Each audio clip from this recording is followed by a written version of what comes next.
चलो उसके बाद पढ़ते हैं नेक्स्ट न्यूमेरिकल। Numerical number 47। ठीक है, 47 न्यूमेरिकल में गिवन डेटा लिखते वक्त ध्यान रखें क्या कह रहा है वो, 0.75 ग्राम ऑफ यूरिया। ठीक है, अब आपको यूरिया दिया है और वो सॉल्यूट है, ये पता चल ही जाता है। ठीक है, जब आप न्यूमेरिकल पढ़ते हैं तो यूरिया आपको दिया है और वो दिया है कितना, 0.75 ग्राम। इसका मतलब ये आपको दिया है वेट। तो मैं यहाँ लिखता हूँ गिवन में फर्स्ट पॉइंट क्या, वेट ऑफ यूरिया नहीं बोलना है, सोल्यूट बोलना है। उसके बाद में फिर लिखना है दैट इज यूरिया। डिनोट किससे करेंगे हम, W से, और सोल्यूट है इसलिए B। आप B की जगह 2 भी लिख सकते हैं, कुछ कुछ टेक्स्ट बुक्स में 1 2 ऐसा लिखा है। जनरल भी मुझे आदत पड़ेगी A और B लिखने का, इसलिए मैं A और B लिखता हूँ। ठीक है, सो वेट ऑफ सोल्यूट दिया आपको कितना, 0.75 यूनिट ग्राम है। अगर किलोग्राम होता तो हमें कन्वर्ट करना पड़ता था। ठीक है, फर्स्ट पॉइंट मिल गया। ब्रैकेट में उसका मोलर मास दिया है यूरिया का, so molar mass of solute that is urea, हम इसे डिनोट करेंगे MB से। ठीक है, कितना दिया है, 60 ग्राम पर मोल। ये पर मोल नहीं लिखा तो भी चलेगा। Is present in 0.1 kilogram of water. ठीक है, तो यहाँ पे दिया है वेट, और सॉल्यूशन का नहीं, सॉल्वेंट का। So weight of pure solvent denote that is water, हम डिनोट करेंगे इसे WA से, और वो कितना दिया है, 0.1 kg। अब मैं इस kg को ग्राम में कन्वर्ट नहीं करूंगा।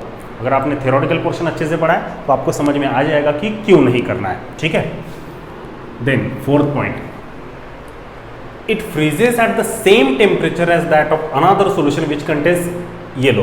यानी अभी क्या है, आपके पास में 2 अलग अलग बीकर है, पहले बीकर में वाटर एज अ सॉल्वेंट है, दूसरे बीकर में भी वाटर एज अ सॉल्वेंट है, और वो बोल रहा है कि पहला जो है ये है आपका यूरिया सॉल्यूशन। ठीक है, उसके बाद में जो दूसरा है ये 1.5 ग्राम ऑफ अ सब्सटेंस, नाम नहीं दिया है तो हम इसे लेंगे अननोन। ठीक है, अब यूरिया है इसमें कितना, 0.75, और इसमें अननोन कितना है, 1.5। ठीक है, तो यूरिया पहले सॉल्यूशन में है, दूसरे सॉल्यूशन में अननोन सॉल्यूट है, बट दोनों सॉल्यूशन का वो क्या बोल रहा है, it freezes at the same temperature as that of another solution. इसका मतलब क्या, पहले सॉल्यूशन का और दूसरे सॉल्यूशन का जो फ्रीजिंग पॉइंट है, यानी freezing point of urea solution, इसे मैं लिखता हूं TF1, ये इक्वल है दूसरे सॉल्यूशन के। ठीक है, अब यहां पे एक बात ध्यान दीजिए, पहले सॉल्यूशन का फ्रीजिंग पॉइंट सेम है दूसरे सॉल्यूशन के, और दोनों सॉल्यूशन में आपका सॉल्वेंट भी सेम है। इसका मतलब क्या, फ्रीजिंग पॉइंट प्योर सॉल्वेंट का भी सेम ही आ जाएगा। अब अगर फ्रीजिंग पॉइंट सॉल्वेंट का भी सेम है, सॉल्यूशन का भी सेम है, तो इससे क्या पता चलता है, डेल्टा TF जो रहेगा यूरिया के लिए वो भी सेम आ जाएगा डेल्टा TF अननोन सब्सटेंस के लिए। ठीक है, तो न्यूमेरिकल में ये बहुत मैटर करता है, क्योंकि यहाँ पे हमें फॉर्मूले में कुछ चेंजेस करने हैं। ठीक है, कैसे, चलो पढ़ते हैं। तो गिवन डेटा हम लिखते जाएंगे, उसके बाद में फिर देखते हैं इसे सॉल्व कैसे करना है। सो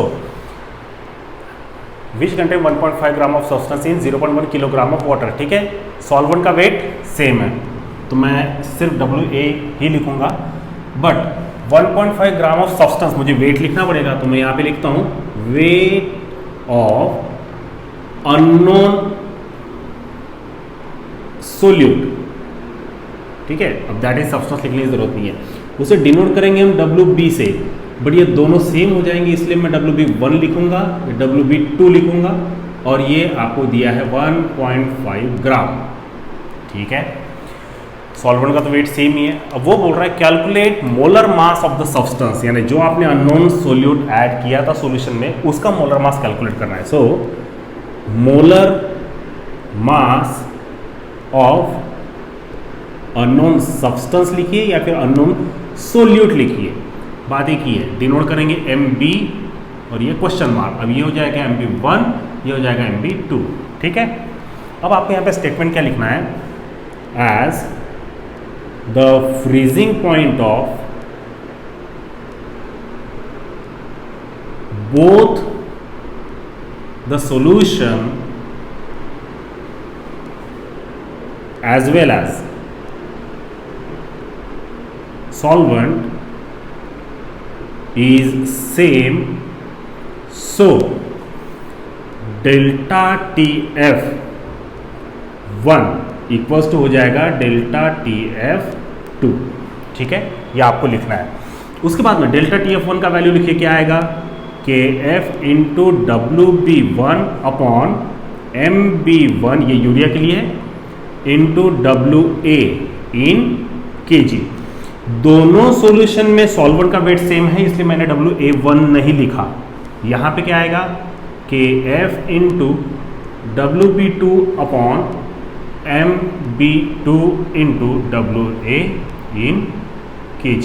ठीक है, अब ये जो KF है ये है कांस्टेंट, और हर कांस्टेंट की वैल्यू फिक्स होती है, और ये है वाटर के लिए, और दोनों सॉल्यूशन में सॉल्वेंट वाटर ही है, तो ऑब्वियसली KF का भी वैल्यू क्या हो जाएगा, सेम। तो अब हम इसके बारे में क्या करेंगे, KF कैंसिल हो जाएगा, WA ये भी कैंसिल हो जाएगा। यहाँ पे क्या टर्म बचेगी, ये बचेगी यहाँ पे WB1 upon MB1 equals to, यहाँ पे आएगा WB2 अपॉन MB2। अब आपको कैलकुलेट करना है स्टूडेंट्स MB2। ठीक है, तो MB2 को हम लेफ्ट में भेजते हैं और बाकी सबको राइट में।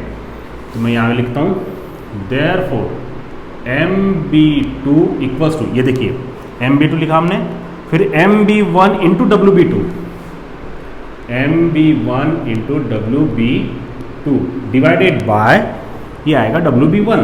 ठीक है, अब MB1 कितना है 60, WB2 कितना है 1.5 है। ठीक है, डिवाइडेड बाय 0.75। ठीक है, अब यहाँ पे कुछ नहीं, लॉग कैलकुलेशन की शायद ज़रूरत नहीं है। ये एक पॉइंट, ये एक पॉइंट अगर मैं शिफ्ट कर दूँ तो ये कितना हो जाएगा, चाहे तो मैं आपको शॉर्टकट बता सकता हूँ, बट आपको समझने के लिए ये एक पॉइंट और ये एक पॉइंट, अगर मैं यहाँ पे लिखता हूँ 15 तो ये हो जाएगा 7.5। ठीक है, अब 7.5 को मैं कैसे लिखता हूँ, 60 इंटू 15 डिवाइडेड बाय 75 इंटू 10⁻⁻1। अब ये 10⁻⁻1 अगर ऊपर जाता तो ये हो जाएगा 10⁻1, यानी कितना होगा 600 लिख लूँ मैं, है ना। ये पॉइंट में यहाँ पे शिफ्ट कर दिया, इंटू 15 डिवाइडेड बाय 75। अब 15 का अगर आपको टेबल आता है तो 75 में डिवाइड कीजिए, कितना आएगा, ये आएगा 600 डिवाइडेड बाय 15 5 75। अब आइए इसे डिवाइड कर दें, 600 डिवाइड बाय 5 कितना होगा 120 आएगा, ये यूनिट आएगा इसका ग्राम। ठीक है, ये आया आपका MB2। ठीक है, आपको बहुत आसानी से समझा के देने के लिए मुझे हर स्टेप को फॉलो करना पड़ता है, अदरवाइज मैं यहाँ पे भी डायरेक्ट चेंजेस करके आंसर ला सकता हूँ। ठीक है, तो आप इसे नोट डाउन कर लीजिए, बहुत आसान न्यूमेरिकल था।